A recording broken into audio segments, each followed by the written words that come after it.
حامل القرآن.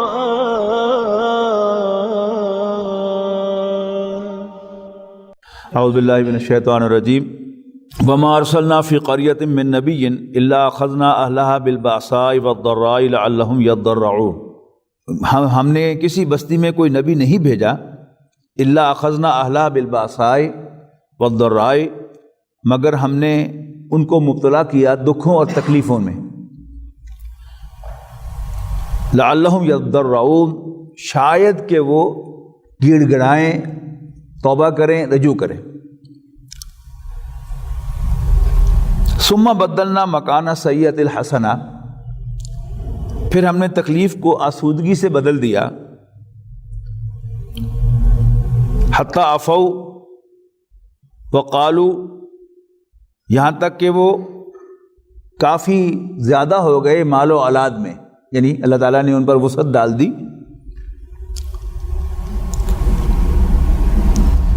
وقالوا، اور وہ کہنے لگے، قد مس آبانا الضراء والسراء، کہ دکھ اور تکلیفیں تو ہمارے بڑوں کو پہنچی تھیں. یعنی ہمیں نہیں پہنچ رہی، ہم بڑے مزے سے ہیں، ہمیں کوئی نہ تکلیف پہنچے گی، نہ ہمیں کوئی دکھ پہنچے گا، نہ ہمیں کوئی نقصان ہوگا، نہ ہم کسی پریشانی سے دوچار ہونے والے ہیں. اللہ تعالیٰ نے انسان کی یہ نیچر بنائی ہے کہ جب وہ تکلیف میں ہوتا ہے تو اللہ کو یاد کرتا ہے، اور جو ہی تکلیف رفع ہوتی ہے تو وہ ریلیکس ہو جاتا ہے، اور رفتہ رفتہ وہ سمجھنے لگتا ہے کہ مجھے کوئی نہیں پوچھ سکتا، مجھے کوئی نہیں روک سکتا، میرا کوئی کچھ نہیں بگاڑ سکتا. یہاں تک کہ اللہ کے پیغمبر بھی آ کر جب انہیں جھنجھوڑتے ہیں، توجہ دلاتے ہیں، تو پھر اس کو کہتے ہیں کر لے جو کرنا ہے.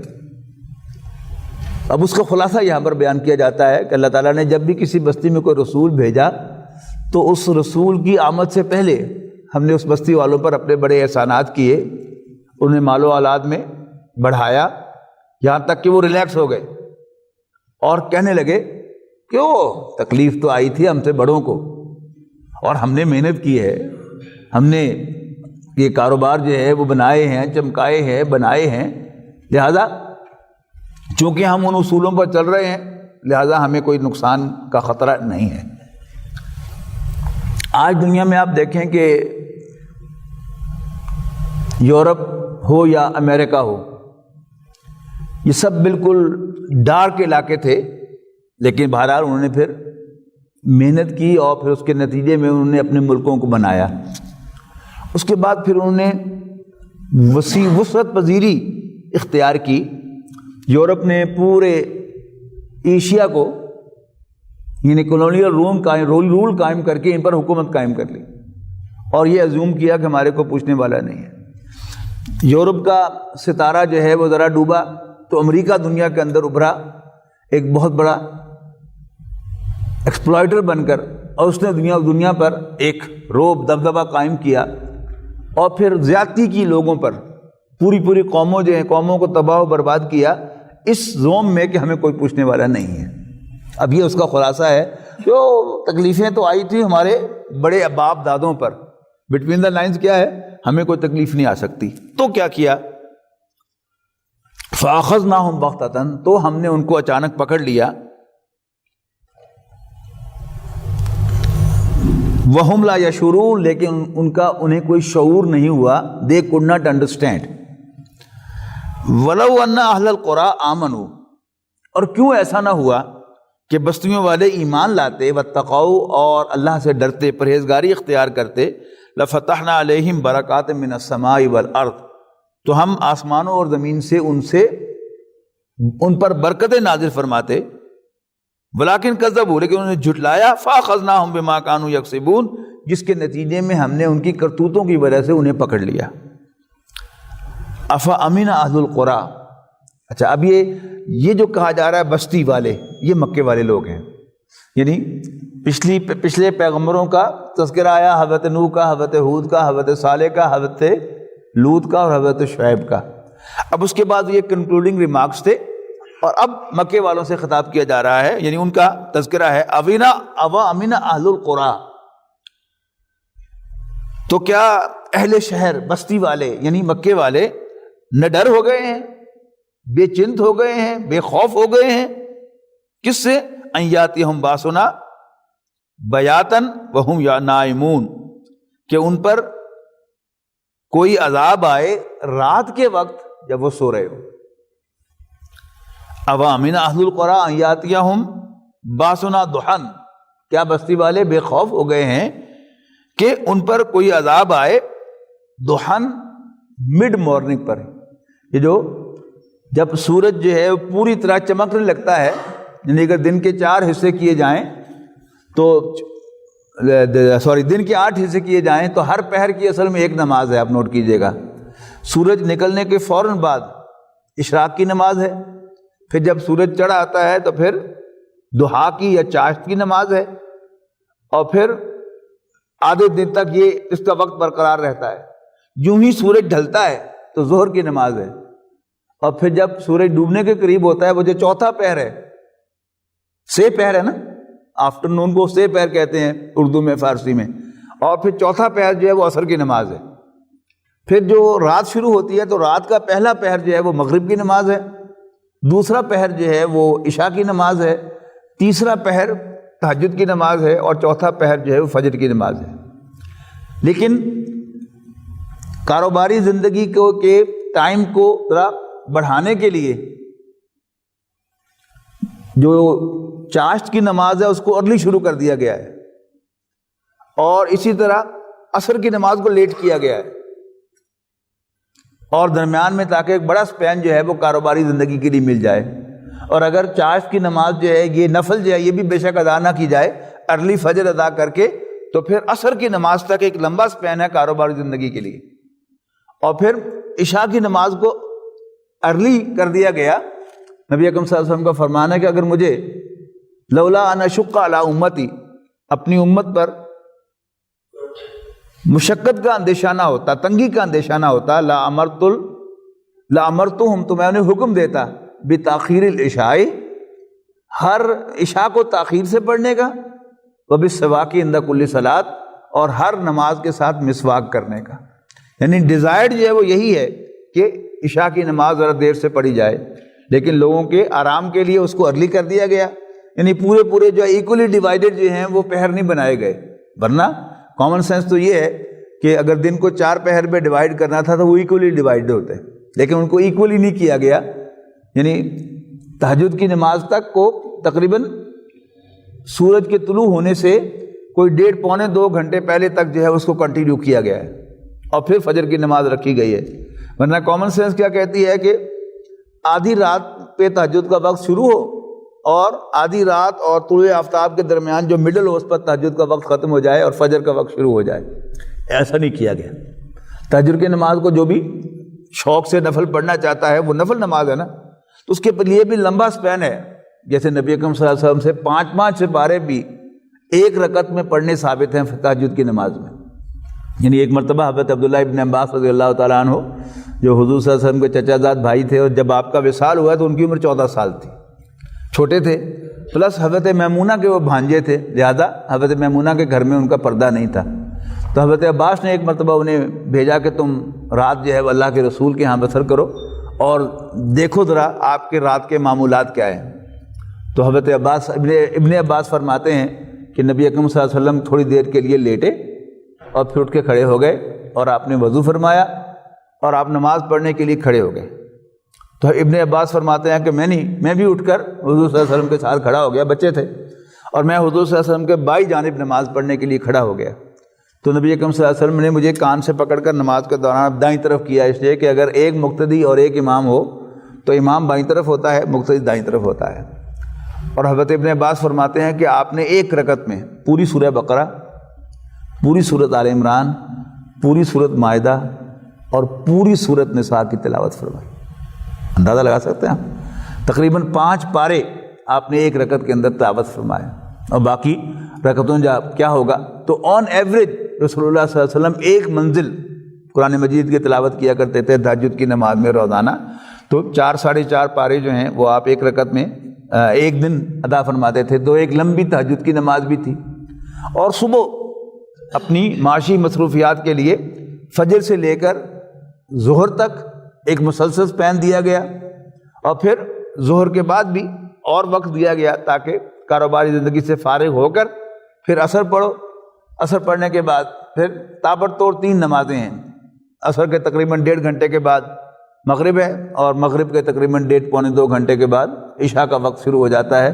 اور پھر اگر کوئی شخص مزدوری کرنے والا، دن میں زیادہ محنت کرنے والا ہے اور رات اسے آرام کی ضرورت ہے، اسے رات کا بھی ایک لمبا سپین جو ہے وہ دے دیا گیا ہے. تو دحا سے بات چلی تھی. دحا کیا ہے؟ اس کو ہم چاشت کہتے ہیں، یعنی مڈ مارننگ. اب ڈکشنری میں دیکھیں گے تو مڈ مارننگ جو ہے وہ تقریباً 9 بجے کے قریب شروع ہوگا، اور پھر یہ پہر جو ہے وہ دن کا دوسرا پہر ہے کہ جو شروع ہوتا ہے اور دوپہر تک جاتا ہے. او امین اہل القریٰ ان یاتیہم باسنا ضحی، کیا شہر والے، بستی والے، مکے والے بے خوف ہو گئے ہیں کہ ہمارا عذاب ان پر آئے دن چڑھے، وہم یلعبون، جبکہ وہ کھیل رہے ہوں. افا امینوا مکر اللہ، کیا وہ اللہ تعالیٰ کے ٹریپ سے اپنے آپ کو بے خوف سمجھتے ہیں؟ مکر چال کو کہتے ہیں نا، موو، چال. اور یہی لفظ جو ہے پھر ہمارا اردو زبان میں جا کر یہ ہیرا پھیری کے معنوں میں آ گیا ہے. لیکن عربی زبان میں یہ کیا ہے؟ کوئی موو، کوئی چال. اور اسی کا ترجمہ میں نے ٹریپ کیا ہے. چال کیا ہوتی ہے؟ کہ جس سے آپ کسی کو ٹریپ کرتے ہیں، پھنساتے ہیں اپنے جال کے اندر. تو یہاں پر افا امین مکر اللہ، کیا یہ اللہ کی چال سے، اللہ کے ٹریپ سے بے خوف ہو گئے ہیں؟ یعنی اللہ تعالیٰ جو تمہیں کھلا دے رہا ہے کھانے کے لیے اور تمہیں آرام دے رہا ہے، ریلیکس کر رہے ہو، تو کیا تم بے خوف ہو گئے ہو کہ اللہ تعالیٰ تمہیں پکڑ نہیں سکتا؟ افا امین مکر اللہ، کیا یہ اللہ کی چال سے، اللہ کے ٹریپ سے بے خوف ہو گئے ہیں؟ حالانکہ اللہ تعالیٰ جو ہے وہ ڈھیل دے کر ایک دم رسی کھینچتا ہے، جس سے پھر انسان جو ہے اس کو کوئی راستہ نہیں ملتا عذاب سے بچنے کے لیے. افامنوا مکر اللہ فلا یامن مکر اللہ الا القوم الخاسرون، اور اللہ تعالیٰ کی چال سے، اس کے ٹریپ سے بے خوف تو صرف وہی ہوتے ہیں کہ جو نقصان سے دوچار ہونے والے ہیں. اولم یہد للذین یرثون الارض، کیا ان لوگوں کو جو اہل زمین ہیں ان کے مر جانے کے بعد، اولم یہد للذین یرثون الارض، کیا ان لوگوں کو جو اہل زمین کے مر جانے کے بعد زمین کے مالک ہوتے ہیں، اس کے وارث بنتے ہیں، من بعد اہلہا، اس کے پہلے رہنے والوں کے بعد، اللہ نشاء اصبناہم بذنوبہم، کہ اگر اللہ چاہے تو ہم ان کے گناہوں کے سبب ان پر کوئی مصیبت ڈال دیں. وَنَطْبَعُ عَلَىٰ قُلُوبِهِمْ، اور ہم ان کے دلوں کو سیل کر دیں. فَهُمْ لَا يَسْمَعُونَ، اور پھر وہ کچھ سن نہ پائیں. تِلْكَ الْقُرَىٰ نَقُصُّ عَلَيْكَ مِنْ أَنبَائِهَا، اب یہ تلک القریٰ، یہ وہ بستیاں ہیں جن کا پہلے بھی ذکر ہوا ہے نا، حضرت نوح، حضرت ہود، حضرت صالح، حضرت لوط اور حضرت شعیب کی قومیں. تلک القریٰ، یہ وہ بستیاں ہیں، نقص علیک من انبائہا، کہ جن کے واقعات میں سے کچھ ہم نے آپ سے بیان کر دیے ہیں، آپ کے سامنے قصہ کر دیے ہیں. وَلَقَدْ جَاءَتْهُمْ رُسُلٌ بِالْبَيِّنَاتِ، حقیقت یہ ہے کہ ان کی طرف بھیجے ہوئے ان کے پیغمبر ان کے پاس واضح نشانیاں لائے تھے. فَمَا كَانُوا لِيُؤْمِنُوا بِمَا كَذَّبُوا مِن قَبْلُ، مگر وہ ایسے نہ تھے کہ جس چیز کو پہلے جھٹلا چکے تھے اس کو مان لیں، اس پر ایمان لے آئیں. كَذَلِكَ يَطْبَعُ اللَّهُ عَلَىٰ قُلُوبِ الْكَافِرِينَ، اسی طرح اللہ تعالیٰ کافروں کے دلوں کو سیل کر دیا کرتا ہے. یہ اللہ تعالیٰ کی سیل کیا ہے کہ اللہ تعالیٰ پہلے تو ڈھیل دیتا ہے، مواقع دیتا ہے ایک سے زیادہ انسان کو کہ وہ اللہ تعالیٰ کو پہچان کر مان لے، اللہ کے رسولوں کو پہچان کر مان لے، اللہ کی وحی کو پہچان کر مان لے. لیکن جب کوئی شخص بار بار ماننے سے انکار کرتا ہے تو اس کا مطلب یہ ہے کہ اسے ہدایت کی ضرورت نہیں ہے، اور پھر اللہ تعالیٰ اس کے دل کو سیل کر دیتا ہے کہ جا دفع ہو جا. وائے ناکامی متائے کارواں جاتا رہا، کارواں کے دل سے احساس ازیاں جاتا رہا. جب تک انسان غلطی کرتا ہے توبہ کر لیتا ہے، غلطی کرتا ہے توبہ کر لیتا ہے، کسی پر زیادتی کرتا ہے پھر معافی بھی مانگ لیتا ہے، تو اس وقت تک اس کے لیے اللہ تعالیٰ کی ہدایت کے دروازے کھلے رہتے ہیں. لیکن جب بار بار وہ ثابت کرتا ہے کہ مجھے ہدایت نہیں چاہیے، میں گمراہی ٹھیک ہوں، مجھے گمراہی چاہیے، تو پھر اللہ تعالیٰ بھی کہتا جا دفعہ ہو جا۔ تو تلک القرآن نقص علیک من انبائہا ولقد جاءتہم رسولہم بالبینات فما کانوا لیؤمنوا بما کذبوا من قبل، اور جس چیز کو پہلے جس چیز کا انکار کر چکے تھے اس کو مان لینے والے نہ تھے۔ کذالک یطبع اللہ علی قلوب الکافرین، اسی طرح اللہ تعالیٰ کافروں کے دلوں کو سیل کر دیا کرتا ہے۔ وما وجدنا لاکثرہم من عہد، اور ہم نے ان میں سے اکثر کو وعدے کا پابند نہیں پایا، وعدے کا نبھانے والا نہیں پایا۔ وَإِن وَجَدْنَا أَكْثَرَهُمْ لَفَاسِقِينَ، اور ہم نے ان کی اکثریت کو فاسق پایا، باغی پایا، نافرمان پایا۔ اب حضرت موسیٰ علیہ السلام کا تذکرہ شروع ہو رہا ہے۔ حضرت موسیٰ علیہ السلام کا تذکرہ قرآن مجید کے کوئی تقریباً 1/10 حصے پر مشتمل ہے۔ یعنی پہلے بھی میں نے کئی دفعہ وہ لطیفے کے انداز میں آپ کو بتایا ہے کہ حفاظ کو سب سے زیادہ پریشان موسیٰ علیہ السلام کرتے ہیں۔ یعنی ذرا سی کنسنٹریشن جو ہے وہ حافظ لوز کرے نماز کے اندر تو وہ 8-10 سپارے ادھر سے ادھر ہو جانا اس کے لیے کوئی بڑی بات نہیں ہے، اس لیے کہ اس قال موسیٰ قوم بھی پتہ نہیں قرآن مجید میں کتنی دفعہ آیا ہے، اور اگر توجہ نہ ہو تو پھر انسان بہت بڑا جمپ بھی لگا سکتا ہے، واپس بھی آ سکتا ہے، آگے بھی جا سکتا ہے۔ بلکہ ایک وہ لطیفہ ہے، ایک واقعہ ہے بلکہ، کہ ہر پروفیشن کے اپنے اپنے لطیفے ہوتے ہیں نا، جوکس ہر پروفیشن کے لوگوں کے اپنے اپنے ہوتے ہیں۔ اب حفاظ جو ہیں ان کے جوکس بھی قرآن مجید کے اندر سے ہوتے ہیں، ایک دوسرے کو وہ تنگ بھی کرتے ہیں، قرآن مجید کے اندر سے کرتے ہیں۔ تو شبینہ ہو رہا تھا تو ایک حافظ آگے سنا رہا تھا، پیچھے دوسرا جو ہے وہ کھڑا سن رہا تھا، اور باقی دوست بھی تھے اس کے۔ تو پیچھے سے کسی نے 10 پارے بعد کا لقمہ دے دیا اس کو۔ اب اس نے یہ سمجھا، جو آگے تھا اس نے یہ سمجھا کہ اس نے میرے ساتھ شرارت کی ہے، مجھے بلانے کے لیے، کنفیوز کرنے کے لیے لقمہ دیا ہے۔ تو جو آدمی قرآن شریف سنا رہا ہوتا ہے اس کی ساری توجہ قرآن شریف سنانے کی طرف ہوتی ہے، اس کو تھکاوٹ نہیں ہوتی، یاد رکھیے گا۔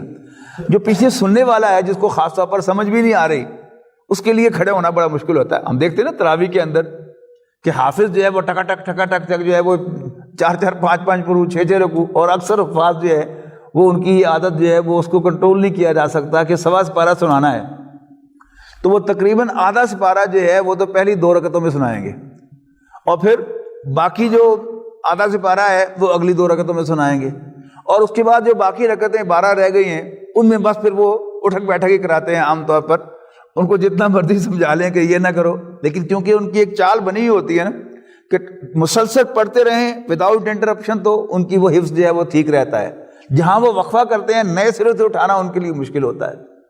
اب جو آگے پڑھ رہا تھا اس نے سمجھا کہ مجھے اس نے جان بوجھ پہ شرارتاً جو ہے وہ 10 پارے بعد کا لقمہ دیا ہے۔ اس نے ایک ہی رکعت میں پورے 10 پارے سنائے، اور جس آیت کو اس نے لقمہ دیا تھا وہ 2 دفعہ پڑھ کے کہا اللہ اکبر۔ تو حضرت موسیٰ علیہ السلام اس معاملے میں انہیں سب سے زیادہ پریشان کن ہے حفاظ کے لیے کہ قرآن مجید میں ان کا اتنا تذکرہ ہے۔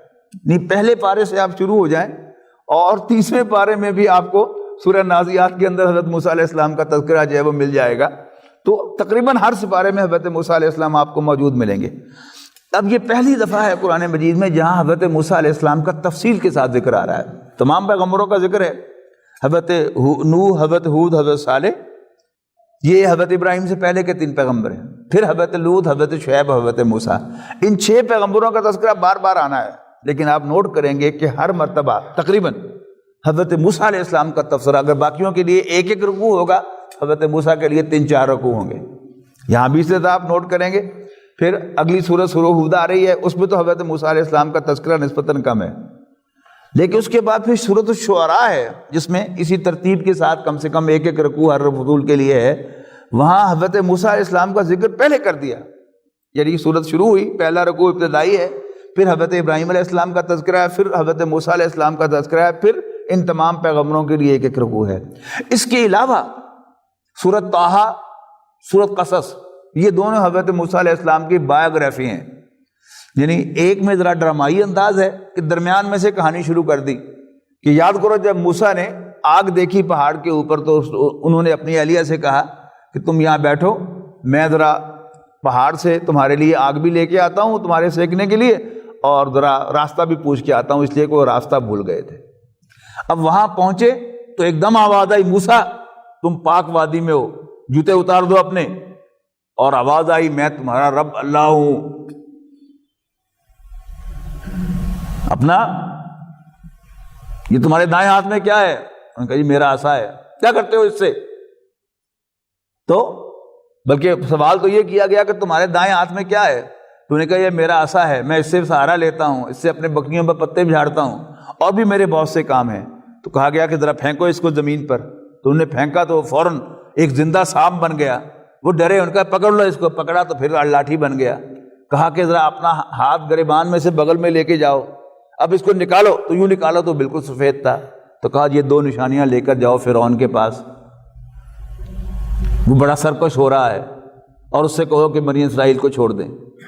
حضرت موسیٰ علیہ السلام نے کہا کہ میں تو ان کا بڑا ایک مجرم ہوں کہ میں نے ان کا ایک بندہ قتل کیا ہوا ہے، مجھے تو جاتا ہی وہ مار دیں گے، میرے بھائی ہارون کو بھی میرے ساتھ ملا دیجیے۔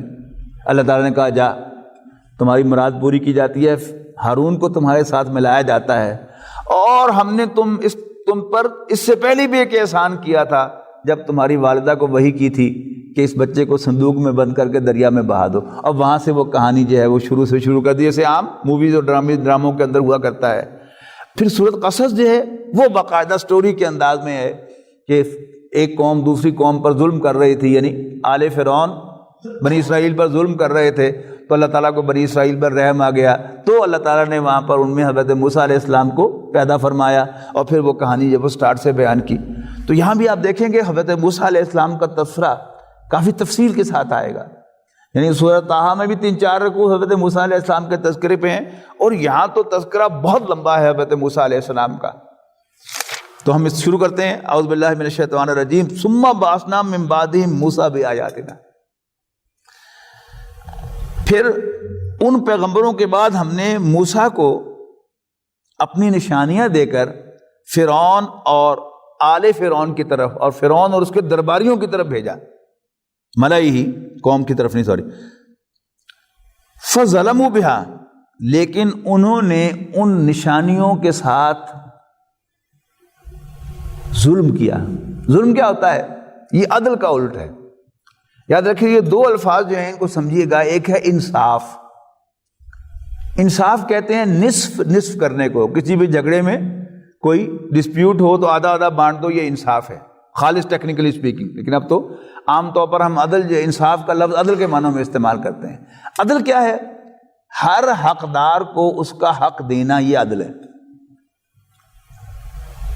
حق تلفی کو ختم کرنا، یہ عدل ہے۔ تو اللہ تعالیٰ کی نشانیوں اور اللہ تعالیٰ کے پیغمبروں کا بھی ایک حق ہے کہ ہم انہیں پہچانیں اور انہیں مانیں۔ انبیاء کرام کو آئیں تو ان کا ساتھ دیں۔ اب ان کے ساتھ انہیں یہ ٹریٹمنٹ نہ دینا، یہ کیا ہے؟ یہ ہے ان کے ساتھ ظلم۔ تو یہاں کر کیا جا رہا ہے؟ وَظَلَمُوا بِهَا، ہم نے موسیٰ کو اپنی نشانیاں دے کر فرعون اور اس کے درباریوں کی طرف بھیجا، لیکن انہوں نے ظلموا بہا، ان کی حق تلفی کی، یعنی اللہ کے پیغمبروں کو سمجھ کر جان کر ان کو نہ مانا، اور اللہ تعالیٰ کی نشانیوں کو دیکھ کر پہچان کر انہیں ماننے سے انکار کیا۔ اب وہ نشانیوں کو ماننے سے انکار کیا تھا؟ اپنی آنکھوں سے تو دیکھا انہوں نے کہ حضرت موسیٰ علیہ السلام کا عصا اژدہا بن گیا، اپنی آنکھوں سے تو دیکھا انہوں نے کہ حضرت موسیٰ علیہ السلام کا ہاتھ بالکل سفید ہو گیا، لیکن انہوں نے ان کو جادو قرار دے کر گویا حق تلفی کی، اللہ تعالیٰ کی نشانیوں کی، اللہ تعالیٰ کے پیغمبروں کی، اور انہیں ماننے سے انکار کر دیا، جن کو ماننا اب ان پر لازم تھا جب انہوں نے آنکھوں سے دیکھ لیا اور ان کے دلوں نے گواہی دے دی کہ ہاں اٹس ٹرو۔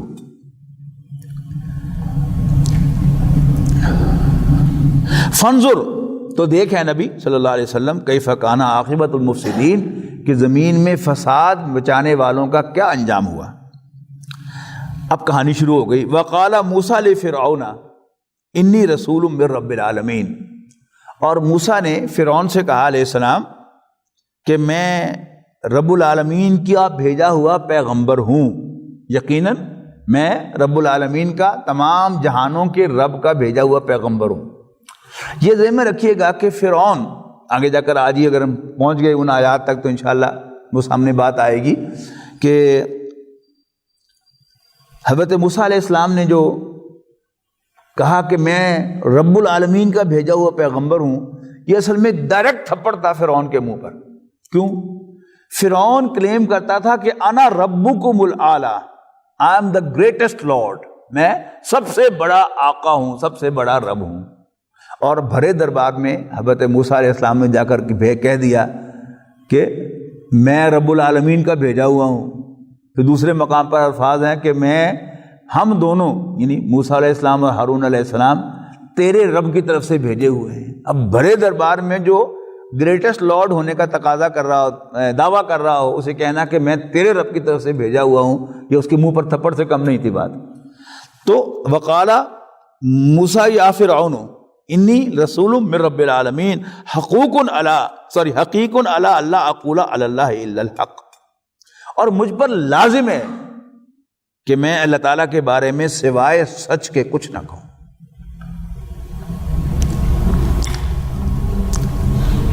قد جئتکم ببینۃ من ربکم، میں تمہارے پاس، یعنی جمع کے صیغے میں آ رہا نا، یعنی فرعون اور اس کے درباری، یعنی بھرا دربار ہے جس میں حضرت موسیٰ علیہ السلام جا کر پیش ہوئے اور اس کو یہ بات کہی کہ میں تیرے رب کی طرف سے، رب العالمین کی طرف سے بھیجا ہوا ہوں اور تیرے رب کی طرف سے میں نشانیاں لایا ہوں.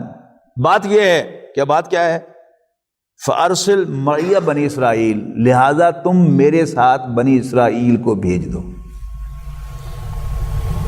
یعنی ماننے کا کہا کہ مجھے اللہ کا رسول مانو، اور نہ نماز کا کہا، نہ روزے کا کہا، نہ حج کا کہا، کوئی فزیکلی عبادت کا تقاضا نہیں کیا، بس میں رب العالمین کا بھیجا ہوا ہوں اور تم بنی اسرائیل کو آزاد کر کے میرے ساتھ بھیج دو.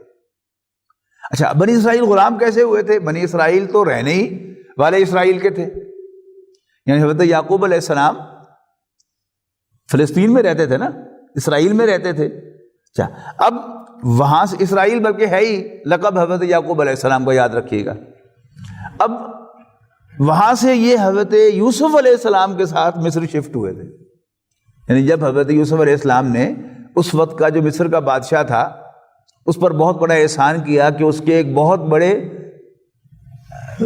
قحط کو مینیج کر کے دکھا دیا راشننگ کے ذریعے سے، تو بادشاہ بڑا خوش ہوا، اس نے کہا کہ یہ سارا مصر تمہارا ہے، جہاں مرضی آباد ہو جاؤ. تو حضرت یوسف علیہ السلام اپنے پورے خاندان کو یہاں لے آئے. اب 12 تو وہ بھائی تھے اور پھر ان کا وہ کھانا پینا کھلا ہو گیا، اور سب سے زرخیز زمینیں جو تھیں مصر کی اس پر وہ قابض ہوئے. تو اللہ تعالیٰ نے ان کو برکت دی، مال میں بھی اور اولاد میں بھی، اور دیکھتے ہی دیکھتے ان کی تعداد لاکھوں میں ہو گئی. اب جیسا کہ عام طور پر ہوا کرتا ہے کہ ایک بادشاہ کے دور میں تو یہ پیرزادوں کی طرح رہ رہے تھے، تو جب وہاں پر بغاوت ہوئی اور بادشاہ کی حکومت کا تختہ الٹ دیا گیا تو اگلا جو خاندان آل فرعون جب آ کر قابض ہوئے تو انہوں نے ان کو غلام بنا لیا. بالکل اسی طرح جیسے یہاں پر ہوتا ہے نا کہ ایک حکومت کے دور میں جو پریویلیج کلاس ہوتی ہے وہ کھڈلنے لگتی ہے، بیوروکریٹس میں سے بھی وہ او ایس ڈیز بن جاتے ہیں، اور جو منظور نظر ہوتے ہیں نئے آنے والے حکمرانوں کے، نئی آنے والی حکومت کے، وہ ٹاپ کی پوسٹ کے اوپر وہ چلے جاتے ہیں. ٹھیک ہے نا؟ ایک دور میں ایک خاندان جو ہے وہ تخت پہ بیٹھا ہوا ہوتا ہے، ایوان حکومت بیٹھا ہوا ہوتا ہے، تو دوسرا قید ہوتا ہے. جب دوسری حکومت آتی ہے تو پہلا خاندان جو ہے جو تخت پر بیٹھا ہوا تھا وہ قید ہو جاتا ہے، اور قید ہونے والے جو ہیں وہ تخت حکومت پر جا کر جلوہ افروز ہو جاتے ہیں. تو اب یہ کئی سو سال سے غلام تھے مصر کے اندر. اللہ تعالیٰ کو ان پر رحم آیا تو حضرت موسیٰ علیہ السلام کو رسول بنا کر بھیجا کہ جاؤ کہو فرعون سے کہ بنی اسرائیل کو بھیج دیں. لہذا حضرت موسیٰ علیہ السلام نے اپنی پہلی ملاقات میں اپنے تعارف کے فوراً بعد کیا کہا؟ فارسل معی بنی اسرائیل، پس تم بنی اسرائیل کو میرے ساتھ بھیج دو. قال ان کنت جیت بآیۃ. اب فرعون نے پہلی ہی نظر میں حضرت موسیٰ علیہ السلام کو پہچان لیا، بھائی بھی تھے. یعنی فرعون، یہ جو اس وقت فرعون تھا، اس کا باپ تھا وہ کہ جس نے حضرت موسیٰ علیہ السلام کو پالا تھا، اور اب یہ جو بادشاہ تھا یہ اس کا بھائی تھا، یعنی بیٹا تھا پہلے بادشاہ کا، اور پہچان بھی لیا کہ یہ موسیٰ ہے. لیکن اب موسیٰ ایک ڈیفرنٹ ٹون میں گفتگو کر رہے تھے، وہ ٹون کہ جو پہلے نہیں تھی. پہچان رہا تھا وہ کہ یہ اب کوئی خاص نمائندہ بن کر آیا ہے اللہ تعالیٰ کا.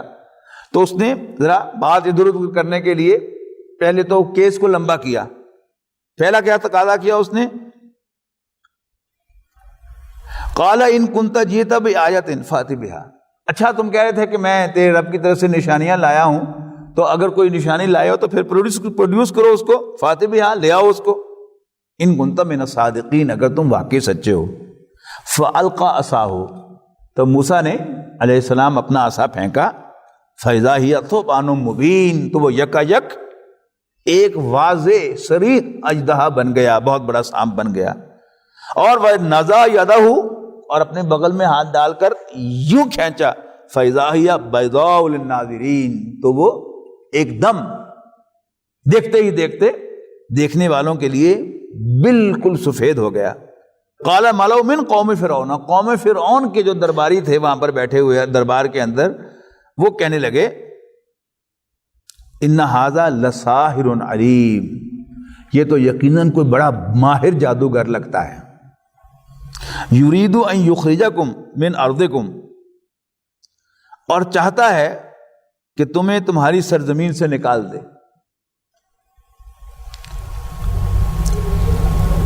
فماذا تأمرون، تو پھر آپ کا کیا فیصلہ ہے، آپ ہمیں کیا حکم دیتے ہیں؟ یعنی کچھ درباریوں نے باقی سب کو مخاطب کر کے کہا کہ یہ تو کوئی بڑا ماہر جادوگر لگتا ہے، اور معلوم ہوتا ہے کہ یہ اپنے جادو کے ذریعے سے تمہیں تمہاری سرزمین سے نکالنا چاہتا ہے. یہ ہے وہ پولیٹیکل سٹیٹمنٹ کہ ماضی قریب تک ہمارے ملک میں کیا رہا کہ جب بھی کوئی لیڈر ابھرا تو اگر یہ اس پر داغ لگا دیا گیا کہ یہ انڈیا کا ایجنٹ ہے، تو اس کی جو ساری سیاست ہے وہ خاک میں مل جاتی تھی. اب تو وہ نہیں رہی بات، لیکن کچھ سال پہلے، کوئی 20-25 سال پہلے کی بات اگر آپ ذہن میں لائیں تو پھر کسی بھی سیاست کو، کسی بھی سیاستدان کو بالکل زیرو کرنے کے لیے اتنا ہی کافی تھا کہ اس کو انڈیا کا ایجنٹ ثابت کر دیا جائے.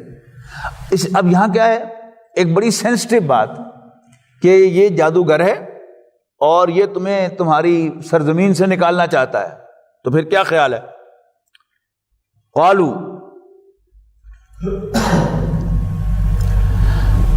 وہ کہنے لگے ارجہ واخاہ وارسل فی المدائن حاشرین.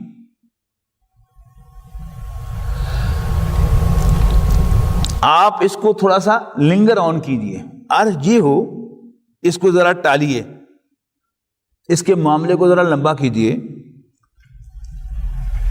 اس کو اور اس کے بھائی کے معاملے کو ذرا لمبا کیجئے. وارسل فی المدائن حاشرین، اور تمام شہروں میں بلانے والے ہر کارے سمن دے کر بھیج دیجئے. کیا کریں؟ یاتوکا بکل ساحر علیم، وہ بادشاہ سلامت آپ کے پاس سب ماہر جادوگروں کو لے آئے. یاتوکا بکل ساحر علیم، لائیں آپ کے پاس سب کے سب ماہر جادوگر، اپنے فن کو جاننے والے، اپنے علم کو جاننے والے. علیم یہاں ماہر کے معنوں میں آیا ہے. وجاء السحرۃ فرعون، اب اگلا سین ہے کہ جادوگر فرعون کے پاس آ گئے. قالو، اور کہنے لگے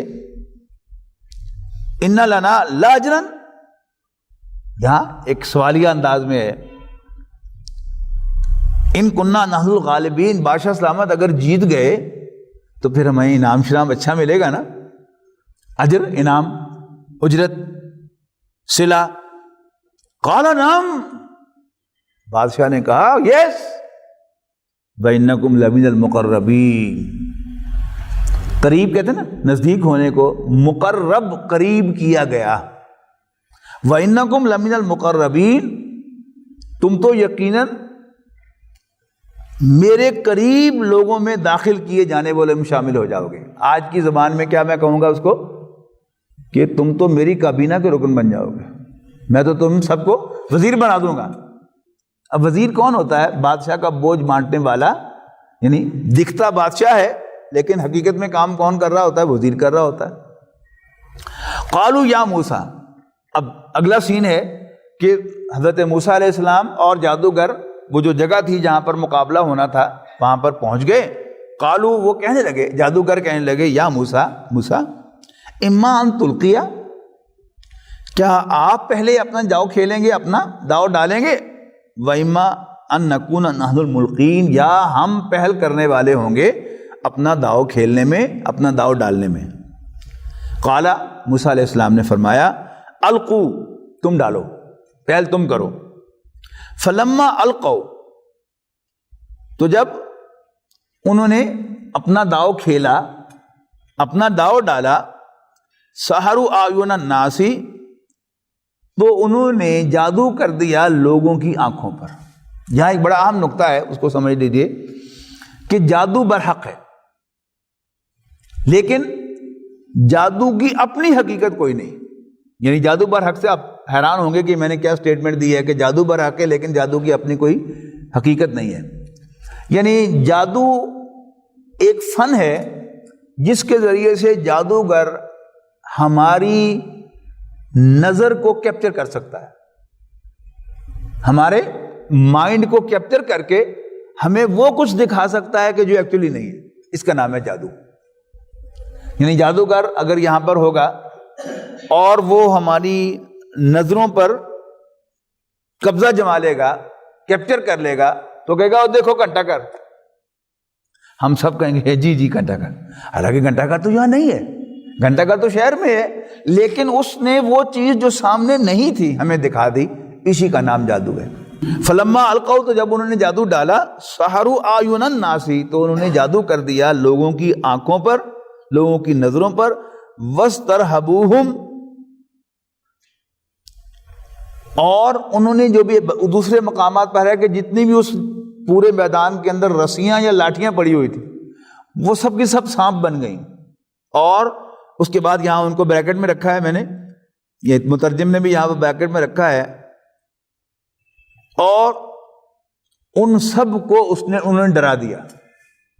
یعنی وہ لاٹھیاں اور رسیاں جتنی بھی اس میدان کے اندر تھیں وہ سب کی سب سانپ بن گئیں۔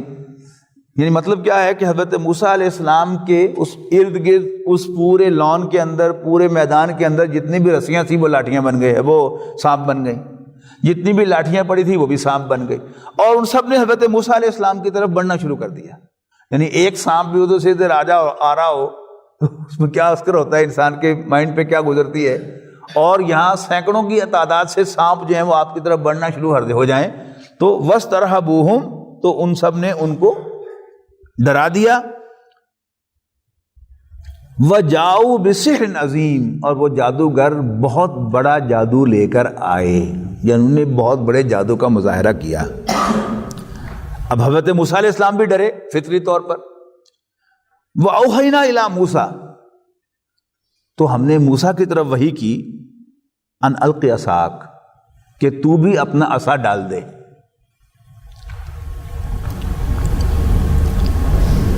فَإِذَا هِيَ تَلْقَفُ مَا يَأْفِكُونَ، تو تمہارا عصا ان بنائے ہوئے تمام رسیوں لاٹھیوں سے بنے ہوئے سانپوں کو نگل جائے گا۔ ایسا ہی ہوا، حضرت موسیٰ علیہ السلام نے ڈالا اپنا عصا اور وہ ایک بہت بڑا اژدہا بن گیا، اور وہ اژدہا ان تمام سانپوں کو کھا گیا۔ اب یہ دونوں سین جو تھے وہ لوگوں نے دیکھے ایکولی۔ یعنی پہلا جو پروڈیوس کیا تھا جادوگروں نے، وہ کیا تھا کہ تمام لاٹھیاں اور رسیاں سانپ بن گئے، یہ سب نے دیکھا۔ پھر حضرت موسیٰ علیہ السلام کا عصا بھی اژدہا بن گیا، اور سب کی آنکھوں کے سامنے اس نے ان سب رسیوں کو کھا لیا۔ تو اب دیکھنے والے لوگوں کے لیے جو کیپچر کر لیے گئے تھے جادوگروں کے جادو سے، ان سب کو نظر آیا کہ ہاں بہت خوب، بس یہی نظر آیا کہ یہ زیادہ تکڑا ہے، موسیٰ is more effective than the magicians، بس اتنا سا امپریشن آیا۔ لیکن جو جادوگر تھے ان کو صاف نظر آیا کہ ہم نے تو صرف مسمرزم کیا تھا، ہم نے تو صرف دھوکہ دیا تھا، ایکچولی وہ لاٹھیاں ہی تھیں اور رسیاں ہی تھیں، لیکن ہم نے لوگوں کو سانپ بنا کر دکھایا تھا۔ لیکن موسیٰ کا عصا واقعی سانپ بن گیا تھا، اژدہا بن گیا تھا۔ اب یہ کیا تھا، یہ فرق جو تھا وہ صرف جادوگر کر سکتے تھے، لیکن باقی عام دیکھنے والے اس فرق کو محسوس نہیں کر سکتے تھے۔ فَوَقَعَ الْحَقُّ وَبَطَلَ مَا كَانُوا يَعْمَلُونَ، تو حق ثابت ہو گیا اور جو کچھ جادوگروں نے کیا تھا وہ باطل نکلا، جو کچھ کام انہوں نے دکھایا تھا اس کی کوئی حقیقت نہیں تھی۔ فغلبوا ہنالک، اب جادوگر مغلوب کر دیے گئے، ہیلپ لیس کر دیے گئے، ان کے لیے حضرت موسیٰ علیہ السلام پر ایمان لانا irresistible ہو گیا۔ حالانکہ بادشاہ کی انسٹرکشن کے مطابق آئے تھے کہ تم نے اس کو ہرانا ہے اور اس کو ایسی تیسی پھیرنی ہے، پتہ نہیں کیا کچھ کہا ہوگا اس نے، لیکن فغلبوا یہاں پر پیسو وائس لایا گیا ہے، فغلبوا وہ غالب کر دیے گئے، وہ مجبور ہو گئے، یعنی ان کے لیے موسیٰ علیہ السلام پر ایمان لانے کو ریزسٹ کرنا ممکن نہ رہا۔ فغلبوا ہنالک، اس موقع پر وانقلبوا صاغرین، اور وہ ذلیل ہو کر رہ گئے، چھوٹے ہو کر رہ گئے۔ وَأُلْقِيَ السَّحَرَةُ ساجدین، اور گرا دیے گئے سجدے میں جادوگر۔ وہی بات کہ بے اختیار وہ سجدے میں گر پڑے، کہنے لگے قالوا آمنا برب العالمین، کہ ہم تو رب العالمین پر ایمان لاتے ہیں، یعنی ربی موسیٰ و ہارون، موسیٰ اور ہارون کے رب پر۔ قال فرعون، فرعون کہنے لگا آمنتم بہ قبل ان آذن لکم، یہ آپ میں کہوں وہ پنجابی میں تڑی ایسی تیسی، تم میری اجازت کے بغیر اس پر ایمان لے آئے ہو۔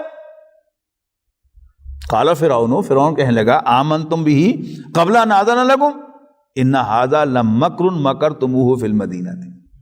یہ ہے اصل میں استادی بادشاہ کی، یعنی جو بھی حاکم ہوتا ہے آفٹر آل اس میں کچھ گٹس ہوتے ہیں تو وہ حاکم ہوتا ہے نا۔ بادشاہ کے اندر اتنی بڑی سلطنت کو کنٹرول کرنے کے گٹس ہوتے ہیں تبھی تو وہ بادشاہ بنتا ہے نا۔ اور صرف یوں سمجھیے کہ جو بھی اللہ تعالیٰ کے پیغمبر اور اللہ تعالیٰ کے خاص نیک بندے جو عدل و انصاف کے ساتھ حکومت کرتے ہیں، خلفائے راشدین، اس کے بعد بھی ہمارے پاس مثالیں موجود ہیں کہ عدل و انصاف کے ساتھ حکومت کی ہے، ورنہ حکومت جو ہے وہ ہیرا پھیری سے چلتی ہے۔ ہمارا عام تجربہ ہے، پچھلے 20-30 سالوں میں ہم نے اپنی حکومت کے اندر جو کچھ ہوتے دیکھا ہے وہ سب کیا ہے، وہ ہیرا پھیری جو زیادہ کر لیتا ہے وہ زیادہ اچھا حاکم بن جاتا ہے، باقی اسٹریٹ جو ہے، کیونکہ ہم میں سے ہر آدمی جو ہے وہ اکثر و بیشتر وہ خود صاف ستھرا نہیں ہوتا، لہٰذا اب اپنی اس چوری کو بچانے کے لیے اسے دوسروں کی چوری بھی بہرحال ماننی پڑتی ہے۔ تو اب کیا ہوا، فرعون بھی تھا بڑا ذہین آدمی، وہ تو پہلی ہی نشست میں پہچان گیا تھا، پہلی ملاقات میں موسیٰ علیہ السلام کو کہ اللہ کے رسول ہے، لیکن اب حضرت موسیٰ علیہ السلام نے یہ پورا میدان جیت لیا، اس نے ایک جملہ کہہ کے وہ ساری جو محنت تھی یا جو بھی اچیومنٹ تھی موسیٰ علیہ السلام کے اللہ تعالیٰ کی طرف سے دی ہوئی، اس سب کو نل اینڈ وائڈ کر دیا۔ دیکھیں نا، کوئی ٹیم ہار کے آئے اور بس صرف یہ ثابت کر دیا جائے کہ نہیں ان کے ساتھ جو ہے وہ امپائرنگ میں جان بوجھ کر ان کو ہرایا گیا ہے، تو قوم اس ٹیم کے ساتھ ہوتی ہے، اور ٹیم جیت کر آئے اور یہ بات جو ہے اس سے پہلے ان کے ایئرپورٹ پر پہنچنے پہلے معلوم ہو جائے کہ انہوں نے ہیرا پھیری کی ہے، تو پھر اس قوم کا کیا ہوتا ہے، اس ٹیم کا کیا ہوتا ہے۔ تو فرعون نے ایک جملہ کہہ دیا جو جملہ پڑھنے کے قابل ہے، ان ھذا لمکر مکرتموہ، وہی مکر کا لفظ آ گیا نا، یہ ایک چال ہے، یہ تو ایک چال ہے، مکرتموہ فی المدینہ تھے، جو تم نے شہر میں چلی ہے، لتخرجوا منہا اہلہا، تاکہ تم مصر کے رہنے والوں کو ان کی سرزمین سے نکال دو۔ وہی جو پہلے دربار میں ہوا تھا نا کہ تمہیں نکالنا چاہتا ہے، اس کو پھر اس نے سبسٹینشیٹ کیا اس بات کو، اور اس کو پھر دہرایا کہ یہ سب چال ہے جو چلی گئی ہے، اور اس کا مقصد کیا ہے کہ اہل مصر کو مصر میں سے نکال دے۔ فسوف تعلمون، اور لگ تنو پتے جان گے، عنقریب تمہیں معلوم ہو جائے گا کہ ان کے ساتھ ہوتا کیا ہے۔ لأقطعن أيديكم وأرجلكم من خلاف، جادوگروں سے خطاب کر کہہ رہا ہے کہ میں کاٹ کے رہوں گا تمہارے ہاتھ اور تمہارے پاؤں مخالف سمتوں سے، یعنی اگر کسی شخص کا ایک بازو کٹ جائے تو وہ دوسرے ہاتھ سے گزارا کر لیتا ہے، اور اگر ایک سائیڈ کا ہاتھ بھی کٹ جائے، ٹانگ بھی کٹ جائے، تو بھی وہ بائیں کروٹ پر لے کر گھسٹ گھسٹ کے چل سکتا ہے۔ تصور کیجئے اگر کسی شخص کی ایک طرف کی ٹانگ اور دوسری طرف کا بازو کاٹا گیا ہو تو وہ گھسٹ کر بھی زمین پہ نہیں چل سکتا. تو یہ سخت ترین سزا تھی کسی کے لیے کہ وہ نہ مرے نہ جیے. موت واقع نہیں ہوئی اس لیے کہ ہاتھ یا پاؤں کے کٹنے سے موت واقع نہیں ہوتی، لیکن مخالف سمت کے ہاتھ اور پاؤں کٹے ہوئے ہوں تو انسان موو بھی نہیں کر سکتا. اور پھر ساتھ ہی کہا ثم لأصلبنکم اجمعین، اور پھر آن ٹاپ آف دیٹ میں ان سب کو سولیاں دوں گا. اب جو جادوگروں کا جواب نہیں، انہوں نے کہا قالوا انا الی ربنا منقلبون، کہ یقیناً ہم تو اپنے رب کی طرف لوٹ کے جانے والے ہیں. وما تنقم منا، اور تم ہم سے کس چیز کا انتقام لے رہے ہو؟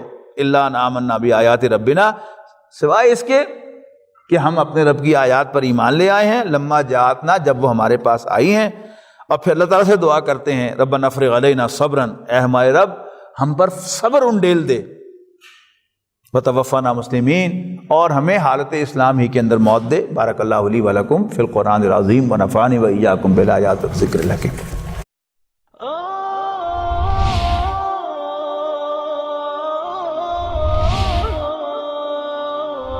يا حامل القرآن